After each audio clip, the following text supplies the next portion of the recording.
What we're going to be doing here is doing a quick chemical naming review. In this video, I'm going to review how to name ionic compounds, how to name molecular compounds, how to name acids, and how to name hydrates. So let's start here with ionic compounds. Now, you can recognize an ionic compound because it's either going to contain a metal ion or it's going to start with NH4. So just a reminder here, on your periodic table, there's this solid dark line here that's called the staircase line. And anything to the left of this is going to be a metal ion. So if you have a compound that has any one of these, like Na, which is sodium, or Se, which is scandium, those are metals. And that tells you that you have an ionic compound. The one exception to this is NH4. NH4 is a polyatomic ion, which we're going to get into what those are in just a minute. But basically, NH4, when you put it together as a compound, it has a +1 charge. So because it has a +1, it's going to be acting like those metals, which also have positive charges.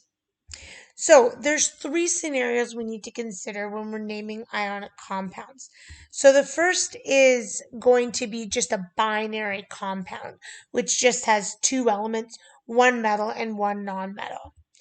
What we do when we're naming a binary ionic compound is we just give it the name of the metal as is. So if you have calcium, you're just going to write calcium. If you have zinc, you're just going to write zinc. The nonmetal, on the other hand, we call that the anion, is going to be, we're going to basically change the ending of that. So for example, if you have oxygen, which is a nonmetal, when it forms an ionic compound, we call that oxide. Or if we have fluorine, which is another nonmetal on the right side of your periodic table, we're going to change the ending of that to fluoride. Now, the other thing you're going to run across is what's called a multivalent metal. And multivalent metals are in the transition elements. And what happens is they can have more than one possible charge. Essentially what we have to do when this happens is you have to tell me which charge you're using. On your periodic table, the first charge is going to be the more common one, but if we're using the first charge or the second charge, that needs to be indicated. So what we do is we indicate that with brackets after the name of the metal. So for example, iron 2 oxide is telling me that I have iron with a 2+ charge. Now, there's kind of an older notation that you may run into where they're saying something instead of iron 2 oxide, they'll be saying ferric or ferrous, something like that. That's an old notation, but just so you know that that is basically doing the same thing. It's telling you what charge that we're dealing with. And then the last situation you're going to run into with polyatomic ions is when you don't just have two elements, you have multiple elements. So, for example, at the top of your periodic table, there's often a table like this one, which is the table of common polyatomic ions. So these are ions, but instead of just having one element in them, they basically have a group of elements that are kind of together in a complex. So for example, remember I mentioned ammonium earlier? There it is on the second one there, NH4+. And then what we have to do is we have to use this table in our naming. So in order to do that, you basically also have to change a little bit the way you're writing the name of the compound. So what we're going to do now is we're going to go through a bit more detailed examples of all of those different scenarios, starting with just basic binary ionic compounds. So the first thing that we're going to do is we're going to go over how to write chemical formulas for the following. So aluminum sulfide. What I would do is if I'm going to write a chemical formula for this, is I would first pull out my periodic table and I would look up these elements on the periodic table. So on the periodic table that I just pulled up there, you'll see number 13 here, atomic number 13. That's aluminum. And 16 is sulfur, which we're calling sulfide because, of course, it's in an ionic compound. So the first thing you're going to want to do is you're going to want to look up the charges here. So aluminum is a +3 on this. Sulfur doesn't have it on this periodic table, but just like oxygen above it, sulfur is always going to be a -2. So those are the charges that are formed in this ionic compound. Now, some people, when they teach you how to write a chemical formula, are going to go through something called the crisscross rule. So what you do with the crisscross rule is you basically take the charge of the one element, so the charge of sulfur, and it becomes the subscript of aluminum, and then the charge of aluminum becomes the subscript of sulfur. So the chemical formula for aluminum sulfide is Al2S3. But I want to go into detail in a minute why this happens. Basically, what happens when an ionic compound forms is this metal is going to be giving up electrons to be more stable, and the non-metal is going to be taking on electrons to be more stable. So what we have to do to form this ionic compound is we have to balance out those electrons being given away and taken, given away and then taken in, because everything there has to balance out. So aluminum having a +3 charge here, basically if I use 2 of these aluminums, that's all together going to add up to give me a +6. Whereas sulfur, if I have 3 of them, that's going to give me a -6. The +6 and the -6 are essentially going to cancel each other out, or all of the electrons that come from the metal are going to the non-metal. So it's the simplest ratio that you can use to transfer those electrons. So that's why we have a ratio of 2 aluminum to 3 sulfide.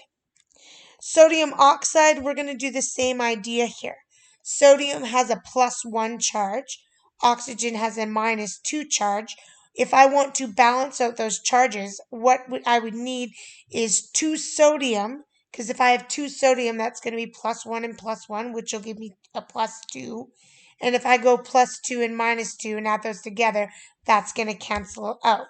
So the formula for sodium oxide would be Na2O. Now, if you are going to write chemical names for basic binary ionic compounds, what you're going to do is you're going to find this symbol on the periodic table. So Ca, you would want to look on your periodic table until you find it. And I've kind of pulled it up here. You can see here the atomic number 20, Ca is calcium.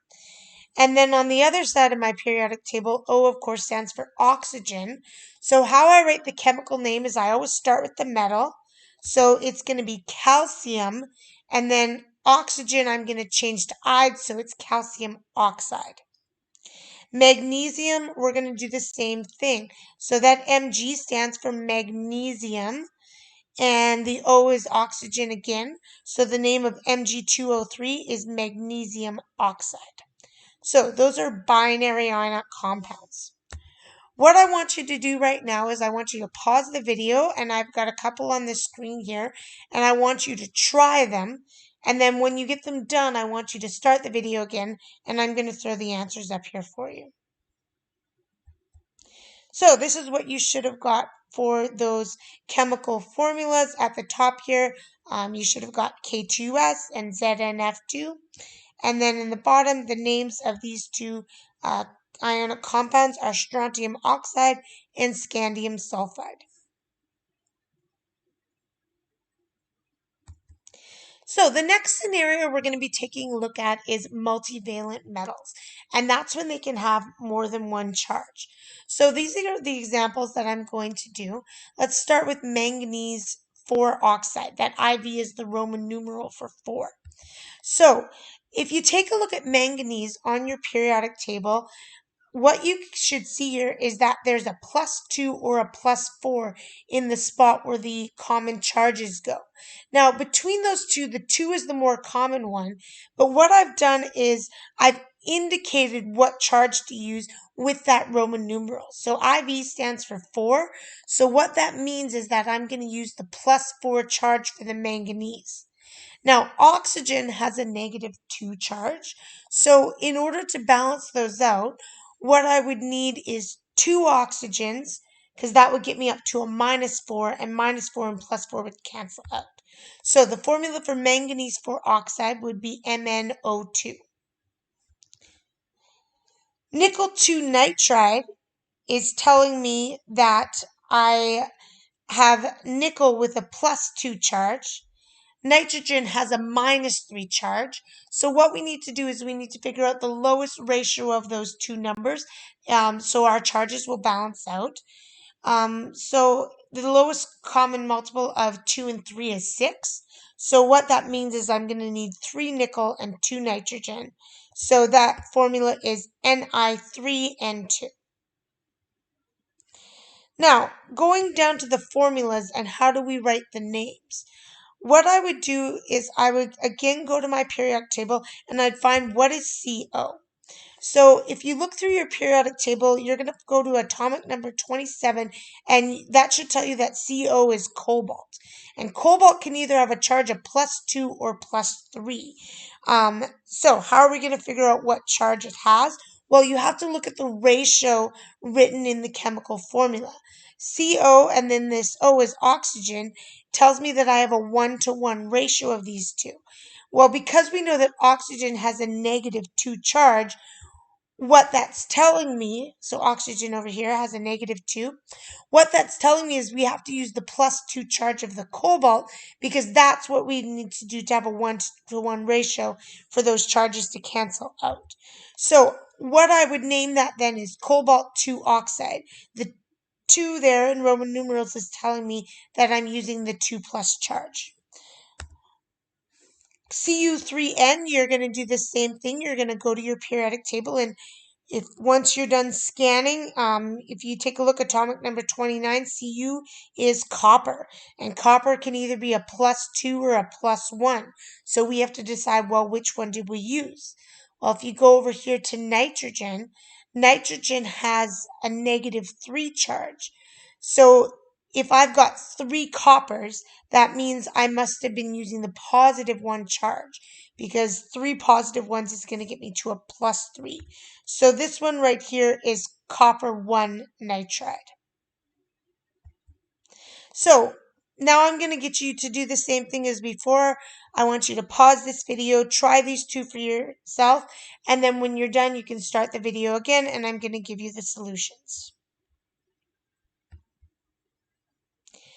So the solutions for these, vanadium 5 fluoride is going to be VF5. And it's a solid because ionic compounds are always solid unless they're in solution. And Au2O3, Au stands for gold. And because of the ratio of these two, we know that we have to have gold 3 oxide. So the next thing you're going to come across is polyatomic ions. Polyatomic ions you should recognize because either you're not going to find them on your periodic table or they're going to have a different ending. Like this first one here where it says sulfate. Well, all of the anions on the periodic table are going to end in I, like fluoride, bromide, oxide. Now, there's some polyatomic ions that end in I too, but you won't be able to find them in the non-metals. So that's how you know to look for the polyatomic ions. So at the top of your periodic table, you're going to find this table of common polyatomic ions.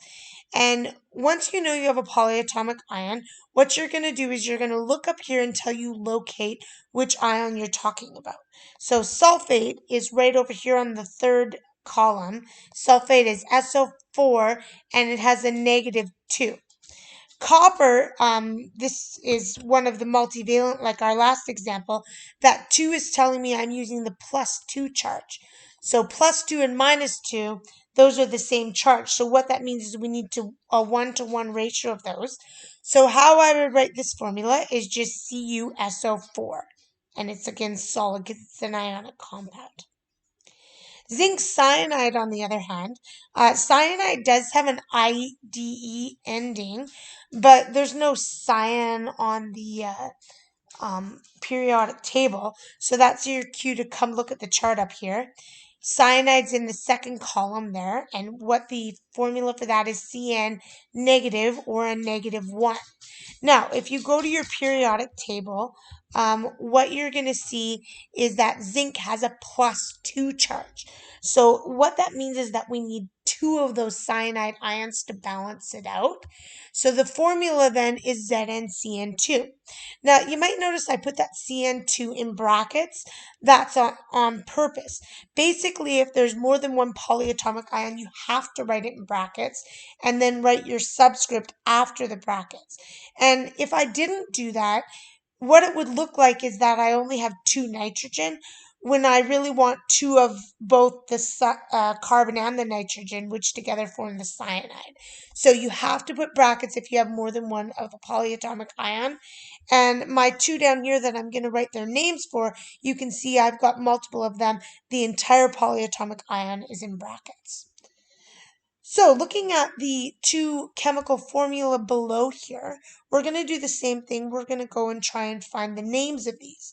So Mg, you'll find on your periodic table, that's magnesium. CH3COO, you're going to take a look at your polyatomic ion charts and you're going to locate it above. So if you take a look here, it's just the first one on the list, that's acetate. So how we would write the name of this one right here is you're just going to write magnesium from the periodic table, and then you don't change the ending at all for polyatomic ions. You just write them as is, acetate. Now, this one, by the way, you'll notice that it has ethanoate in brackets. You could also, if you want, write magnesium ethanoate. There's basically 2 ways to refer to the naming of this polyatomic ion. And then the next one, Zn, if you look on your periodic table, is zinc. And then NO3 is right here in the middle. It's nitrate. So all we do to write the name is we write zinc nitrate. So I'm going to get you now to pause the video.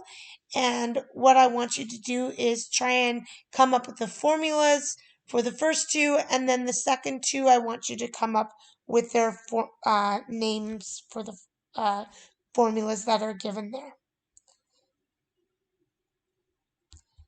So here's the answers then for your practice questions. Sodium phosphate is Na3PO4. So we needed 3 sodium to balance that phosphate ion. Beryllium nitrite, and I'm actually just seeing here, I have an error. This is not NO3. This should have been NO2. So if you put NO2 there, that's actually correct. NO3 is nitrate. So this is Be, and then we needed 2 of these nitrites. So that's going to be NO2 instead of 3 there, and then there's 2 of those. And then copper 2 hydroxide and aluminum phosphate are the names of the 2 compounds below. Don't forget, you still need to do the multivalent thing if you have a multivalent metal in the transition metals there. So the next thing we're going to go through is how to name molecular compounds. Molecular compounds only contain nonmetals, which are the right of the staircase. They can actually form very complex compounds, and their naming rules can be a lot more in depth. But for now, we're just going to review how to name simple 2-element molecular compounds, and we're also going to look out for some common names that you're going to come across. Now, as you go further in chemistry, you will learn some of those more complex naming conventions. Like, for example, if you take Chem 30, you're going to learn how to name organic compounds. But for now, this is all we need to know how to do. So, for molecular compounds, binary molecular compounds, so those are ones that are only composed of 2 atoms, are named according to prefixes to tell us how many that we are going to have of each of the atoms. So, for example, you've come across these before. Carbon dioxide is CO2. What this compound has in it, this di here is a prefix. And the prefixes you need to know are mono is 1, di is 2, tri is 3, tetra is 4, penta is 5, hexa is 6, hepta is 7, octa is 8, nona is 9, and deca is 10. We don't usually name too much beyond this, so those are the main ones to know, and if you run into something that's higher, well, I guess you'll just have to look it up. Now, that carbon dioxide, if you're looking at that di, you can see di is 2 here, so that O2 makes sense, right? But there's only one carbon. We don't often write a 1. And I didn't write monocarbon dioxide, and that's because just by convention, we only use mono if there's one of the second element, not if there's one of the first element. So if I had one of the oxygen, I would write monoxide. But if there's one of the first element, carbon, I don't write monocarbon. So let's do a couple examples here. Sulfur hexafluoride. So sulfur, it doesn't tell us what prefix there is. So by default, we're going to go to there being 1 sulfur. Hexafluoride, hexa means 6, and fluoride is F. So the formula for sulfur hexafluoride is going to be SF6. Now, CO is the next one we're going to take a look at. C, if you look on your periodic table, is carbon, and O is oxygen. So carbon, because there's only one of those, but it's the first element, we're just going to write it as carbon. The second element here, oxygen, we're going to change the name to oxide, just sort of like what we were doing with ionic compounds. And there's only one of this one as well, so this is where we have to put the mono. So this is going to be carbon monoxide, which of course you should be familiar with because that's something, it's an emission from vehicles, but also it is dangerous for humans to breathe in. Your house actually might have a carbon monoxide detector just to make sure that you aren't having too much in your home. Sulfur hexafluoride, though, you're probably not as familiar with, but I've got a video here that can kind of show you a little bit what sulfur hexafluoride is. It's actually kind of a fun element. So take a look at this video and then we'll kind of get back to our naming after it.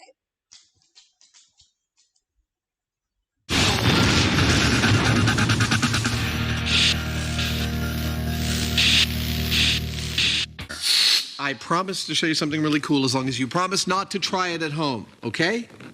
Okay. Now, everyone wants to know why my voice sounds higher when I inhale helium. The simple fact is that helium is 6 times less dense than air, which means sound waves travel through it much faster, which makes my voice sound much higher. Now, the same effect can be achieved in reverse if I inhale something like Sulfur hexafluoride, which is 6 times denser than air. I inhale some of that, and my voice gets really low, although somehow I'm still funny. It's scientific!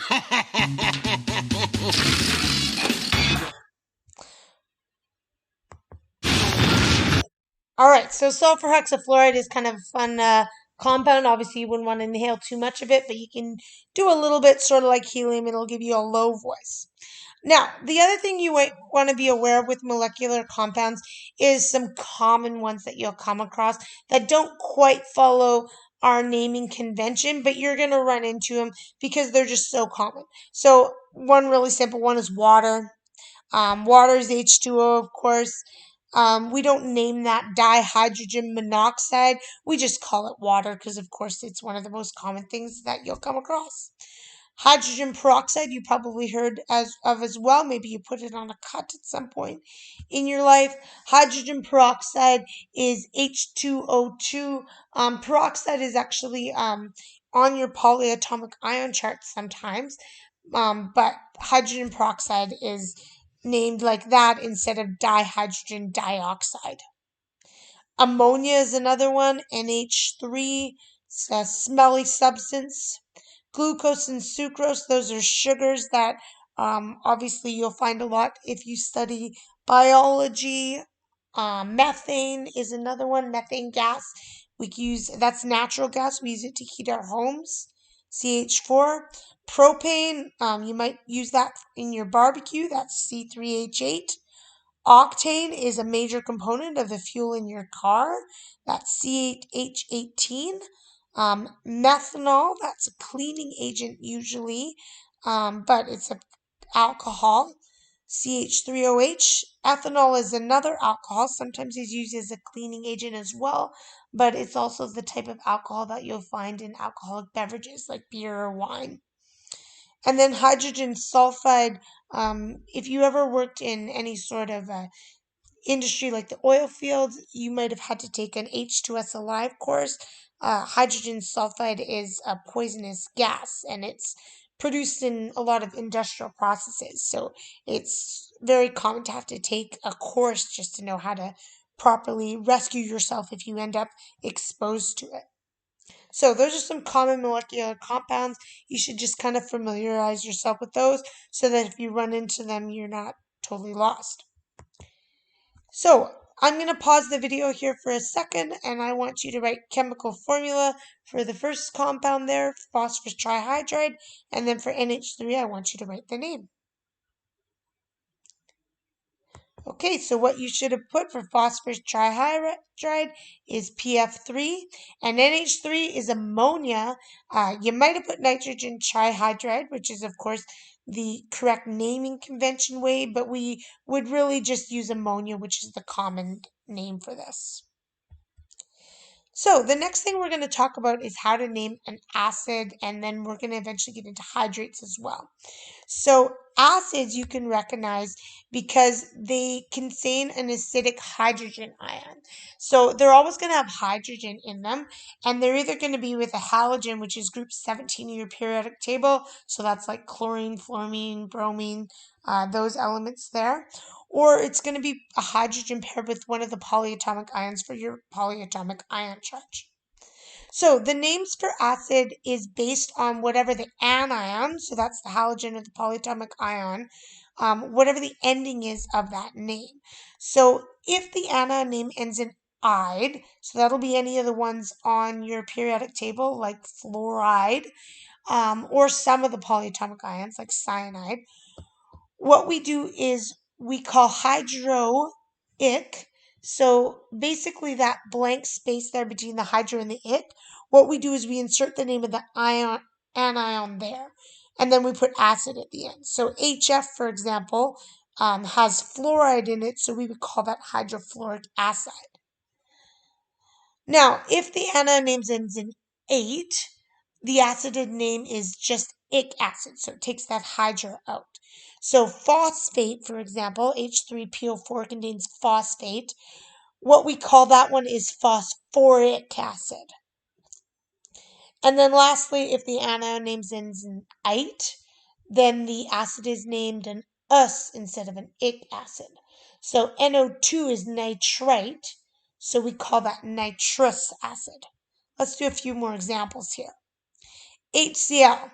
What you would do is you would go and look on your periodic table, and you would see that Cl is chlorine, which when it's an anion, we call it chloride. And that ending in ID, we're going to use the hydroic acid naming convention. So HCl is hydrochloric acid. I'm just inserting the chlor in the middle there. Now, this next one right here is a polyatomic ion, H2SO4. So you're going to grab your polyatomic ion chart, and you're going to locate SO4, and you'll see it's right over here in the third column. SO4 is sulfate. So ending in 8 is your second rule. So that's going to be an ic acid. So this is sulfuric acid. Now, oxalic acid, that tells me that I'm dealing with an oxalate. So that's a polyatomic ion. If you look at your polyatomic ion chart, it's in the middle column right here, OOCC002 negative. And just like with ionic compounds, what you're going to have to do with the hydrogens is you're going to have to add enough hydrogens to balance out the negative charge. So hydrogen has a +1 charge. Oxygen has a -2 charge. So what that means is that we would need 2 hydrogen to form oxalic acid. So sometimes you could see this written as H2 and then the entire polyatomic ion. But the better way to write oxalic acid itself is actually HOOCCOOH. Now, you might be wondering, why would I do that? I actually did add both hydrogens. They're right here on either end. But the reason that I do that is because that COOH group is special. It's what's called, excuse me, it's what's called, it's basically an organic acid. So that COOH is actually the structure of that organic acid. So when I write it like this, I'm actually writing it in a way that's more true to its structure. Now, HBr is a hydroic acid. So that tells me I'm dealing with bromide, which, like I said, could be a polyatomic ion, but in this case, it's not. Bromide is coming from the element bromine. So bromine has a -1 charge. So the formula for this one is HBr. So I'm going to have you pause the video right now, and the two at the bottom, I want you to try yourself. So HClO and sulfurous acid.